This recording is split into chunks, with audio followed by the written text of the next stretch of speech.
Hi, I'm Bob Dixon. Welcome to the Leader's Edge Hot Takes edition of the Five Eagles Insight Podcast. For over 3 decades, I served in the military as an engineer and as a strategist, and I learned a few things about leadership. We know that it goes beyond theory. It's about real-world application. So in this series, sponsored by Five Eagles Leadership, we feature industry leaders and share their leadership journeys with you. My mission's simple. It's to help you become the best leader you can be. Now, if that sounds like something you're interested in, make sure you hit the subscribe button so you never miss an episode. If you'd like to be considered as a guest in upcoming episodes, please go to 5eaglesleadership.com/interview and apply today. Now, let's get started.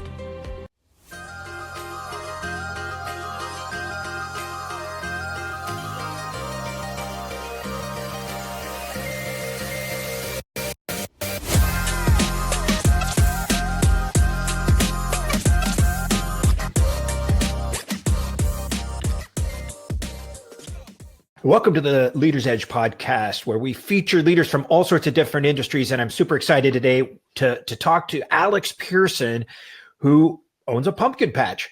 You may not have thought about pumpkin patches as a business, but Alex is here to tell you about how he does that and what they have to offer for the public. Alex, thanks for joining me, man. Hey, thanks for having me, Bob. I'm excited to be here. So what do you say to people when you're like, okay, I own a pumpkin patch, and they're like, what is that about? Yeah, I have to kind of give a backstory to it because it's not like you can just go out and start a pumpkin patch. But basically, we have some family land. I'm the third generation to take over this property. And, we kind of played small in the corn and bean business. And we're looking for a substitute and a way to make additional revenue for the farm. We talked about a pumpkin patch for about 10 plus years. And I took it upon myself 4 years ago to start beta testing growing pumpkins on just half an acre, proof of concept. That went extremely well. Sold the pumpkins off a trailer. And ever since then, I've just been building out the infrastructure, learning from pros in the industry. We actually have the nation's largest pumpkin patch located here in Omaha, Nebraska. So luckily, we have them around to look up to, if you will. I'm actually meeting with them on Friday to kind of bend their ear on some stuff. But it's a fun industry to be a part of. That's awesome. I think a lot of us take for granted the pumpkins that show up at the different places around the country, but especially places that don't tend to grow a lot of pumpkins. Right. How far do your pumpkins end up going from Omaha? Right now, it's all just within a 60-mile radius. I do have plans to, jump state lines. That's actually why the name is Pearson's Pumpkin Place and not Patch. Ironically, when I set this up, there's a Pearson's Pumpkin Patch in South Dakota. I mean, what are the chances of that? And my attorney said it's probably not a big deal, but if you ever go across state lines, that's where you're going to run into some issues with the name. So I adopted Pearson's Pumpkin Place for that reason, but I'd really like to get into the retail space for sure. That's awesome. But it's not just pumpkins, right? You have this aspect about it that you labeled agritourism. So tell me about that. Yeah. So agritourism basically is a means to get people to a farm operation. So an agritourism space can be a Christmas tree farm, wedding venues in rural areas, pumpkin patches, of course, wildflower, scenic places. So a lot of people, their spin on glamping is a part of that now. The spin on agritourism is different to different people, but for us, it's the pumpkin patch and the activities that come with it, the food experience. So when you think pumpkin patches, I think sometimes people are like, oh, I just go out and pick a pumpkin and that's it. We have 3 hours of activities and things you can do when you show up. So actually picking pumpkins is a very small part of the business. It's the other stuff that comes with it that, builds those family traditions that we focus on. That's great. I'm guessing seasonal work, right? It's busier in the fall, I'm guessing. It's very seasonal. And I saw that one of your questions is one of the problems. What are the problems that we face? The seasonality for sure. We're open 7 weeks of the year. So just think of generating all of your revenue in 7 weeks, how intimidating that can be to say, hey, I want to go start a pumpkin patch.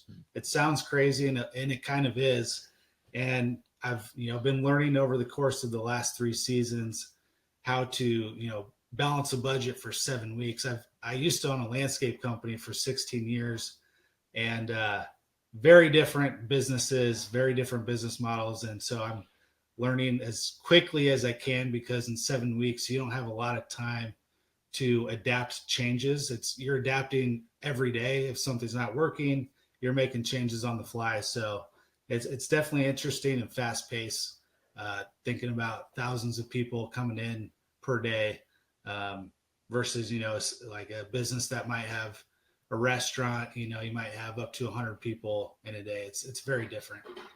Yeah. So when you say fast pace and pumpkin, yeah, those two things don't seem to go together. But as you describe it, 7 weeks to make all of your revenue for a year. Yeah, I could see how that could be fast paced. It's actually, when you break it down, I've talked to some consultants about it, and looking at my numbers, it's actually about 6 days.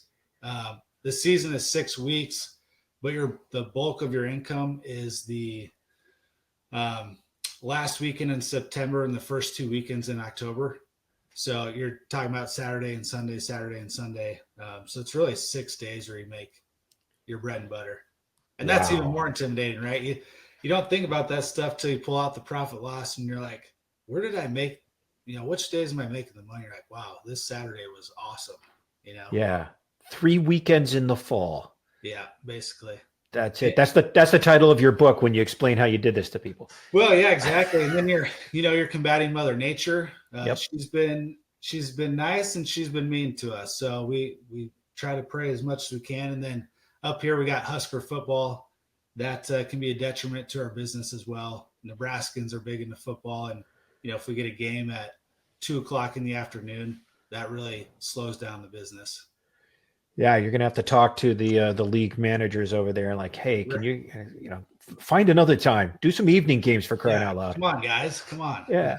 So how do you track your ideal client, the people that are coming to visit your pumpkin place? Yeah, we have that pretty locked into younger families with kids age range 2 to 10.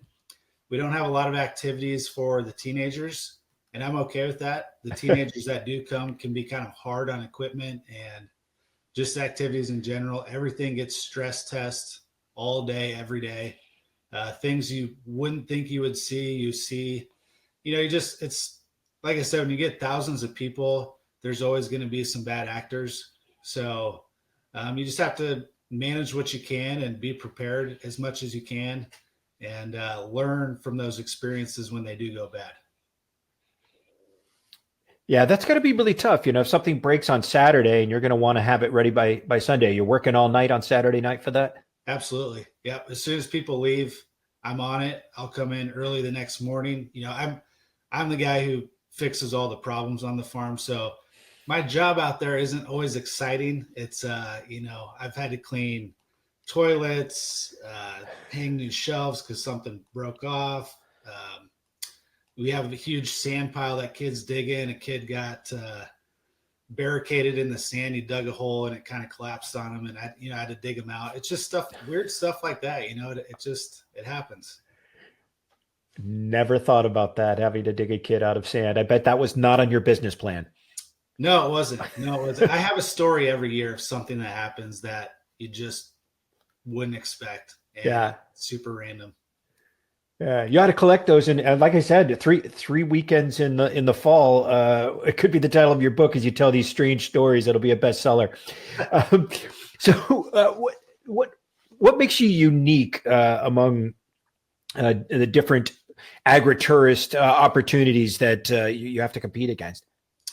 Yeah, so knowing that we have the biggest one in the nation, we still have some other bigger pumpkin patches close to us, and I think a lot of our compliments come from people looking for more of the simple life, getting back to what they grew up with, the simple pumpkin patch where, one of the big ones around us is super commercialized. I'm talking, they do 750,000 people in a season. Wow. So just imagine the chaos and keeping track of your kids, where at our place, it's very spatial. You can see your kid for at least 100 yards in any direction. We have beautiful sunsets. The topography of where we are located is absolutely beautiful for pictures. And it's calm, but we have a lot to offer at the same time. So it's the simplicity of what a pumpkin patch was for people growing up, 20, 30 years ago. Yeah. I remember going to pumpkin patches when I was a kid, and Yeah. it never felt commercialized, right? It doesn't Right. feel like, and I live in Florida, so we're the land of amusement parks Right. and the big parks, and I don't go to them because they drive me nuts. Exactly. There's too many people there. They're too expensive. There's so much flash going on. It's like sensory overload. So the idea of getting back to nature and hey, just quietly watching a sunset, especially over beautiful terrain, is something that's very compelling. Yeah. I think Nebraska, statistically has the third best sunsets in the nation. I could be incorrect, but I'm pretty sure it's top 5 at least. So I don't know how you rate those. I don't know. Yeah. Like, who's the person like, this is it? I don't know, but I've seen it somewhere, and you know what? I'm sticking with it. So. All right. There's no reason to befuddle that idea with any facts that might contradict it. So, so where do you see your industry going over, say, the next 5 to 10 years? That's a good question, Bob. I was kind of thinking about that leading up to this conversation. The agritourism industry as a whole is growing 12% a year, wow. Which I think in most industries is exceptional. I think a lot of industries, you're lucky if you hit 10. So to know that it's growing that quickly shows how much demand there is for people wanting to get out into open spaces and get away from devices and technology. I mean, the average business person is probably spending 4, 5, 6 hours, involved with a computer or a phone. And so just getting out to the farm with your family, building those family traditions, getting out in nature, it's exciting. And, we sit on 150 acres, and there's a lot of opportunity for us to grow with festivals, photo shoots, fishing excursions, weddings. I mentioned glamping earlier. So all these ideas are formulating. They take time to build, but there's a lot of opportunity to keep people out at the farm and provide the best experience they can have. So I'm guessing you don't do this all by yourself. I know that you're the go-to guy for fixing stuff and digging kids out of sand piles, but right. What else? Who else do you have on your team? Oh, that's a good question. Well, the parents are around. The old man, he'll get out there about 3 days a week. He's kind of a helping hand wherever I need him. My mom will come out. She does some more of the maintenance stuff. I did have a marketing and event director, which I did let go after the season. And I did have a food manager that actually quit on me after the season. So I got a little bit of turmoil right now leading into next season, but I have time to adapt and figure out what my plans are going to be moving forward. I'm trying to leverage technology as much as I can. I've really been into ChatGPT lately. One of my mottos is to automate, delegate, eliminate as much as I can. And any way I can use technology to my advantage, I'm all about it. I'm contemplating a virtual assistant.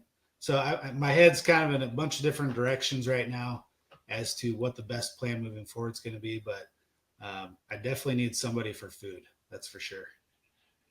Yeah, I love the delegate or automate or eliminate. I would add outsource. There are fractional talents out there that can help you that don't cost as much if they're servicing multiple clients.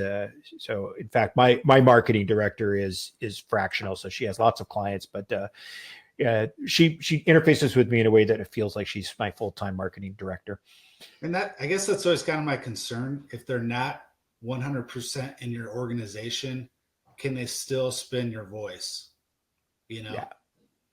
Do you have any issues with that? I absolutely don't. They spent her and her entire team have spent a lot of time watching my videos, watching my podcasts, reading. I produce a lot of content, and they read through it, and now they're producing some content for me. I just have to go in and edit, and they're pretty close on Capture My Voice. So I've been very pleased with the team that I have. Sure. And by the way, if you want an introduction, I'm sure she'd be glad to consider taking you on. What's the next thing for you besides? Okay, so you're looking into, how do you add? You said festivals, weddings, glamping. Like, what's the idea there in terms of overall growth for? Is it to go year round? Is it to extend the season? How's that playing out? Well, I think small steps would be to extend the season, but ultimately to be a year-round featured farm. And for me, that includes a wedding venue. I think if we can get a wedding venue on site, we can cross-sell both businesses. So if you're there for a wedding, you're going to see the pumpkin patch. If you're there for the pumpkin patch, you're going to see the wedding. People are getting married all the time. Wedding venues are huge, especially in our area. They're in high demand. There's not enough. Even through COVID, people are still getting married. So it's pretty much, COVID proof, recession proof, whatever you want to call it. And I think there's some decent income to be had there. So if we can get that building up sooner than later, that's going to really make us a year round. Not to mention corporate events that we make a big push on that. We have corporations come out and they rent the farm where, they'll invite all of their employees and their family members, provide all the food, and we cater the food for them. So yeah, trying to get it to a year-round business where I'm not so stressed during those 6 days. Yeah. That would be ideal.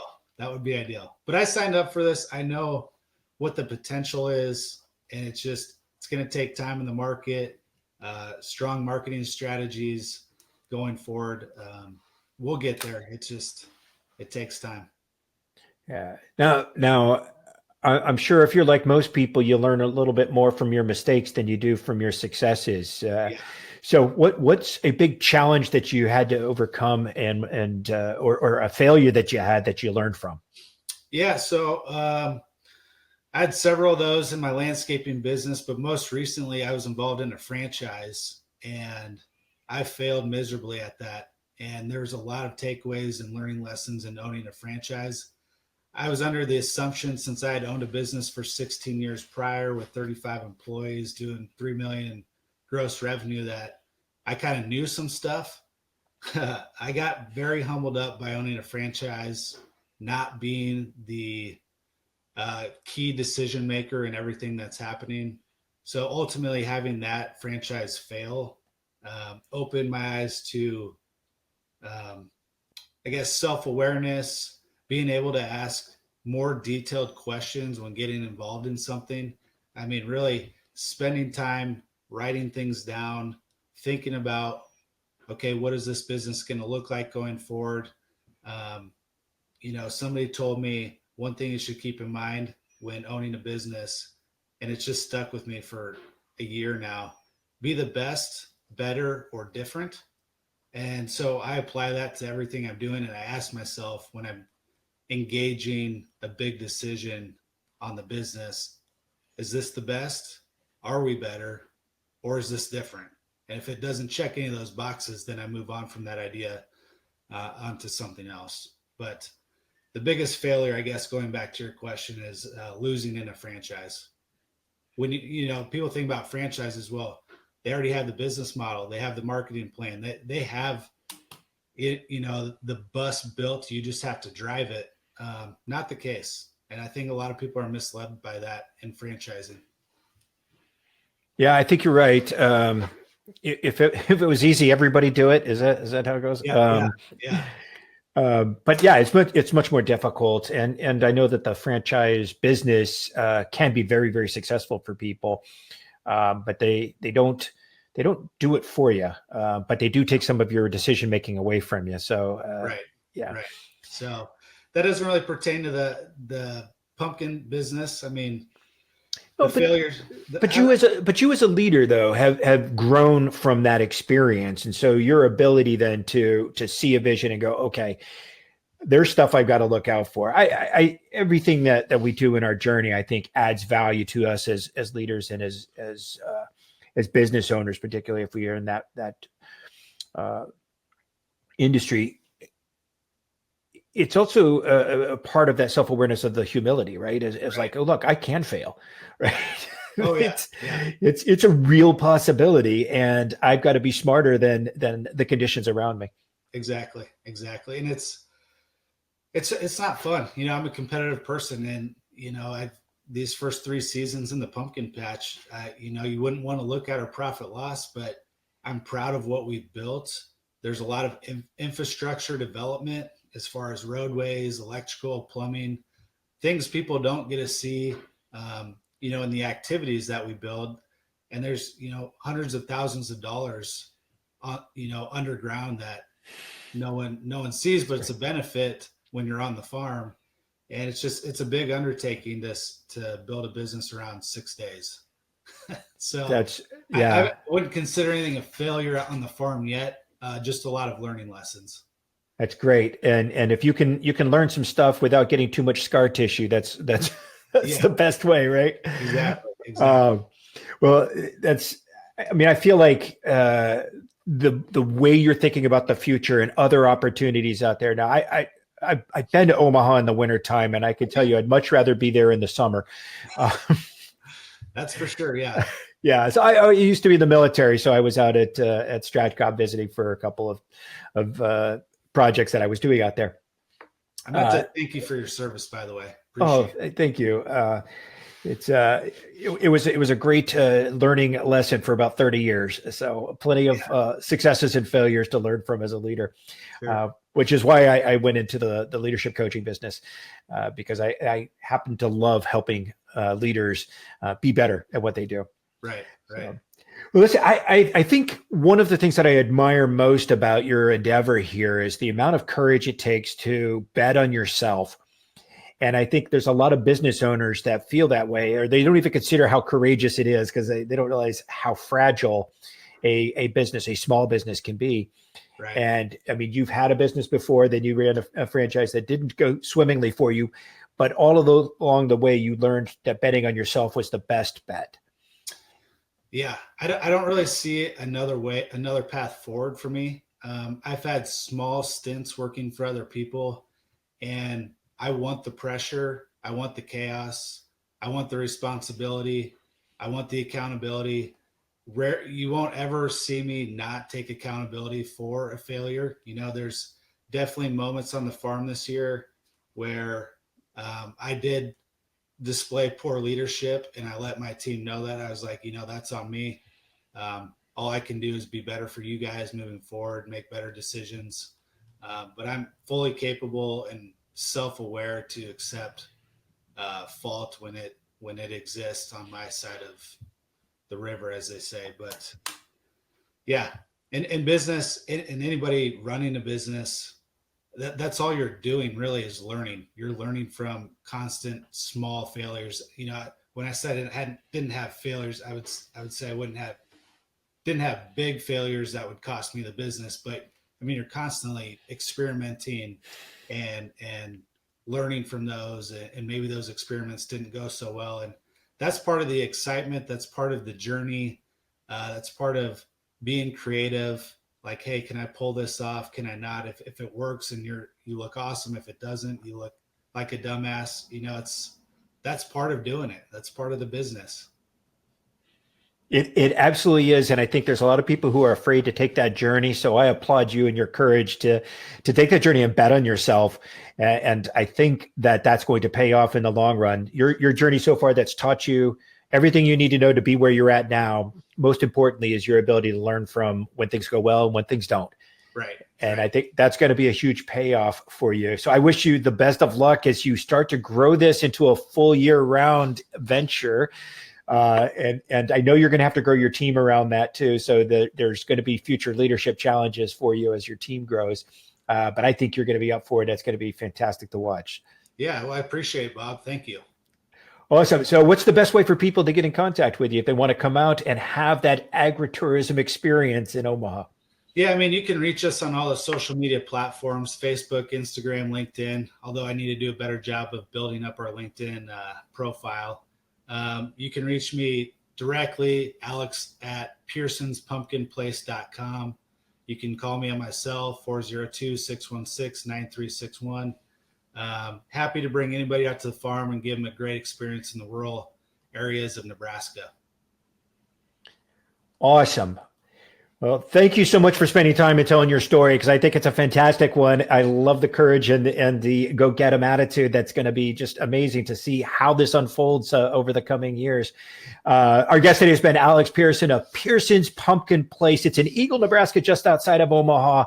And you got to get there in those 6 weeks in October, the 3 weekends that they are crushing it. And it's something that's now on my bucket list to come out and bring my family to. Sounds good. Thanks, Bob. Thanks for having me on. Alex. Appreciate that. Hey, thanks for tuning in to the Leader's Edge Hot Take Series. I hope you found today's insight meaningful, valuable, and that you're ready to put them into action. Now, if you enjoyed the episode and want to keep improving your leaderships, be sure to subscribe so you don't miss out on any future episodes. I post new content every week, packed with strategies, tips, and real-life examples to help you lead with impact. And remember, great leadership isn't just about guiding others, it's about continuously growing yourself. If you'd like to be considered as a guest for upcoming episodes, please go to 5eaglesleadership.com/interview to apply today. Keep pushing, keep learning, and I'll see you in the next episode. Be awesome.